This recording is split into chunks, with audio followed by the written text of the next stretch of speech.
Welcome! In this tutorial, I'll walk you through how to create a development app in Shopify, specifically to use with the S2W plugin for WooCommerce. S2W, or Shopify to WooCommerce, is a powerful plugin that lets you a wide range of data from your Shopify store into WooCommerce, like products, customers, or orders, etc. To use it, you'll need to generate a private API access token from a Shopify development app. And that's exactly what we're going to set up today. Let's start by opening the development store you want to migrate data from. In the Shopify admin, go to Settings, then choose Apps and Sales Channels, or access it from anywhere you can. Scroll down and click Develop Apps for your store. This will bring you to a page where you can manage custom or development apps. Now, click Create an App. In the pop-up, enter a name, for example S2W, and click Create App to proceed.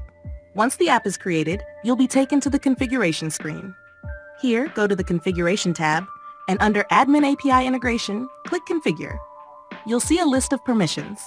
For the S2W plugin to work properly, make sure to enable read access to the types of data you plan to import, such as products, customers, orders, discounts, shipping settings.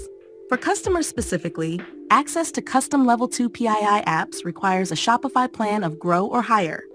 If you're on a lower tier plan, you won't be able to use these apps, even with custom app access. Once you're done selecting permissions, click Save. Then go back to the API Credentials tab and click Install App. After installation, scroll down and click Reveal Token once. Copy the Admin API Access token and also make a note of your store domain, which ends in .myshopify.com. Now, head over to your WooCommerce site and open the S2W plugin settings. Paste the API token and Shopify domain into the appropriate fields, then save your settings.